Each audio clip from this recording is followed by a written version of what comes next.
This is NDTV, and you're watching Classics.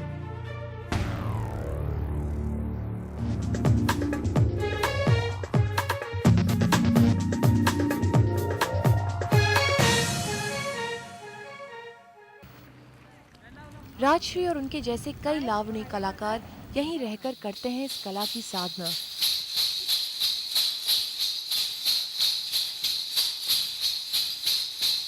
पाँच साल पहले जब राजश्री ने इस जगह रहकर अपनी कला को सिखाने की ठानी तो उन्हें काफी विरोध का सामना करना पड़ा। कुछ ने कहा कि ये महिला कलाकार कहीं स्थानीय पुरुषों को बिगाड़ न दे। समाज ने उन्हें वो सम्मान नहीं दिया जो कलाकारों को मिलना चाहिए और शायद यही लावणी कलाकारों का दुर्भाग्य भी है। एक और सरकार इन कलाकारों और उनकी कला को सम्मान देने की बात करती है तो दूसरी ओर ये कलाकार अभी भी समाज में बहुत अच्छी नज़र से नहीं देखी जाती। ये मेरी मम्मी है। ये पहले डांस करते थे लेकिन अभी नहीं करते।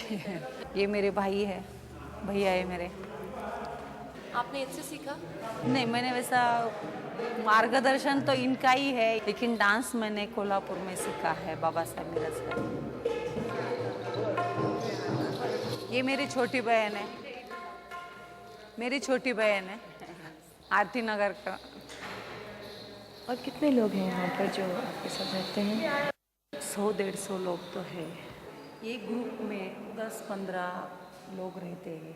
वो एक ग्रुप में भी अलग अलग गांव के लोग उसमें आते हैं, यानी कि मराठवाड़े से आते हैं, कोल्हापुर, शोलापुर, वाई, सातारा, बहुत दूर दूर के लोग उसमें आते हैं, क्योंकि इनका पारंपरिक ही पेशा ऐसा रहता है, इसीलिए पेट के लिए उनको इतने दूर आना पड़ता है। लावणी कलाकारों की रातें काफी लंबी होती हैं और इसलिए उनकी सुबह भी देर से ही होती है। यहाँ इस कला से जुड़ी अधिकतर महिलाएं कोल्हाटी समुदाय की हैं, जिनकी लोक परंपरा लावणी में ही रची बसी है। इकडे चल, इथं उभे राहा, चल, इथे शीतल इथे। सुबह सुबह सबसे पहला काम होता है राजश्री की क्लास।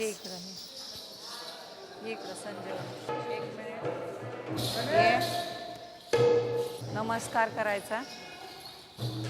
1 2 3 4 5 6 7 8 9 10 11 12 13 14 15 16।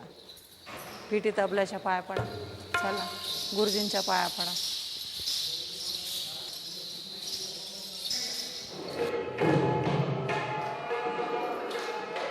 हां चला।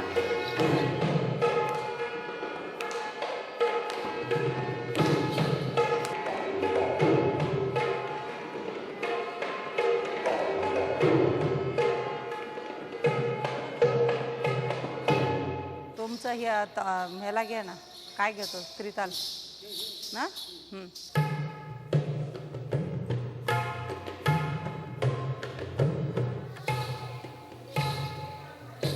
कंबर 1 2 1 2। ये जो सिखाने का मतलब इसका ऐसा रहता है कि बेसिक कथक को जो रहता है, भरतनाट्यम को रहता है, वैसा लावनी का कुछ ही नहीं है। मतलब यानी कि उनको सिखाने का कि जो अगर पैर सिखाऊंगी, त्रिताल सिखाऊंगी, दादरा सिखाऊंगी, तो वो लावनी में उनको ताल समझना, अपन लावनी ठीक से कर पा रहे या नहीं, ताल में डांस करते हैं या नहीं, इसीलिए वो सब बेसिक उनको सिखाना पड़ता है। बचपन से ही एक क्षेत्र मुझे अच्छा लगता था। जब मेरी माँ, मेरी बड़ी बहन स्टेज पे डांस करते थे तो मुझे बहुत अच्छा लगता था, कि मुझे ऐसा लगता था कि मैं कब बड़ी हो जाऊँगी और कब स्टेज पे डांस करूँगी। जब वो स्टेज पे डांस करते थे तो मैं पर्दे के पीछे जाके डांस करती थी।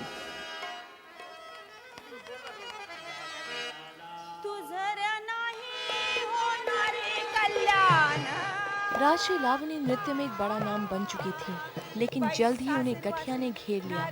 आज एक एक कदम रखना उनके लिए भारी पड़ता है, लेकिन जब वो लावनी सिखाने के अपने मिशन में लगी होती हैं तो अपने दर्द का एहसास भी नहीं होने देती।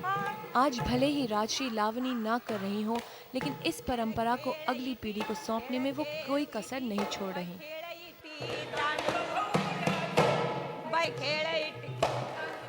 खेळ खेळू इटी दांडू ग भोऱ्याचा, यानी कि हम दोनों खेलेंगे गिल्ली डंडा। डांस में बताना है कि गिल्ली उड़ाना है, वो हाथों में झेलना है, ये सब पूरा डांस में कंपोज किया हुआ है।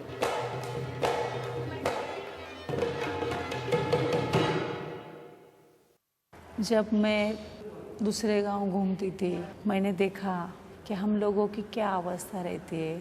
खुले पे बैठ के आंग धोना, 10 बाई 10 के रूम में 10-15 लोगों ने रहना, ऊपर पतरे, यानी कि धूप में, बरसात में उसकी क्या तकलीफ़ होती थी ये मैंने पूरी तरह से महसूस किया था।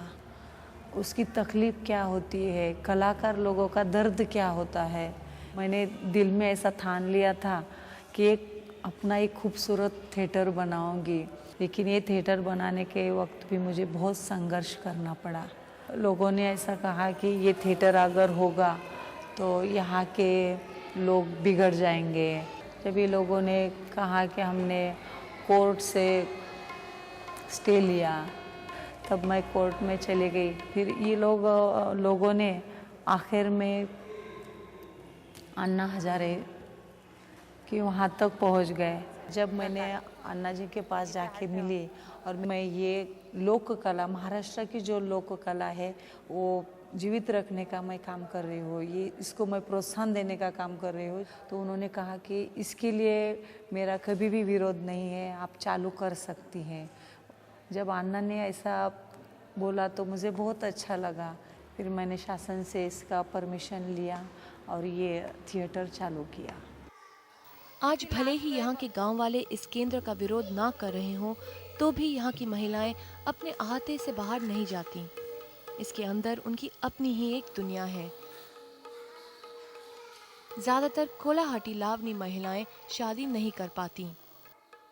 प्रत्येक स्त्रीला मन असतं, भावना असतातच। प्रत्येक स्त्रीची एक कल्पना असते की आपला पण संसार असावा, आपले मुलं असावेत, असं प्रत्येक स्त्रीला वाटत असतं। पण एक कलाकार म्हणून जेव्हा मला असं मी स्टेजवर ठामपणे उभे राहते, तेव्हा ह्या लोकांची मला काही पर्वा वाटत नाही।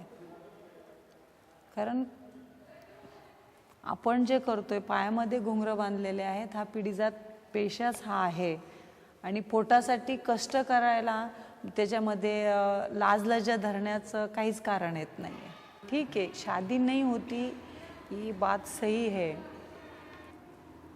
लेकिन जब किसी से अगर यहाँ पर आने वाले जो लोग रहते उनमें से कोई तो भी हमारे ऊपर भी प्यार करने वाला होता है कि दोनों का जो दिल का मिलाप है वो एक तो होता ही है कि लेकिन शादी करके अगर उसके घर में नहीं जा सकते, लेकिन हमारे घर में उसके लिए तो हम रह सकते हैं।